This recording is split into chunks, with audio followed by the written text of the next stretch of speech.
ভারতের প্রধানমন্ত্রী হিসেবে নরেন্দ্র মোদীর শপথ গ্রহণ অনুষ্ঠানে যোগ দিতে নয়াদিল্লির উদ্দেশ্যে রওনা হয়েছেন প্রধানমন্ত্রী শেখ হাসিনা। শনিবার ৮ জুন সকাল 10:15টার দিকে ঢাকা ত্যাগ করেন তিনি। মোদীর শপথ গ্রহণ অনুষ্ঠানে যোগদান শেষে জুন দুপুরে দেশে ফিরবেন প্রধানমন্ত্রী। এর আগে বুধবার টেলিফোনে আলাপকালে শপথ গ্রহণ অনুষ্ঠানে যোগ দেওয়ার জন্য বাংলাদেশের প্রধানমন্ত্রীকে আমন্ত্রণ জানান নরেন্দ্র মোদী। শেখ হাসিনা এই আমন্ত্রণ সাদরে গ্রহণ করেন। আগামীকাল রবিবার সন্ধ্যা 7:20 রাষ্ট্রপতি ভবনে শপথ গ্রহণ অনুষ্ঠানে যোগদানের পর নরেন্দ্র মোদীর সঙ্গে একান্ত বৈঠক করবেন প্রধানমন্ত্রী।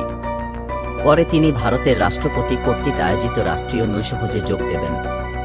শপথ অনুষ্ঠানে যোগদান শেষে আগামী 10 জুন দুপুরে দেশে ফিরবেন বঙ্গবন্ধু কন্যা। তৃতীয় মেয়াদে ভারতের প্রধানমন্ত্রী হিসেবে শপথ নেবেন নরেন্দ্র মোদী। ভারতের 18তম লোকসভা নির্বাচনে বিজেপি নেতৃত্বাধীন এনডিএ জোট 293 এবং ইন্ডিয়া জোট 233 আসনে জিতেছে।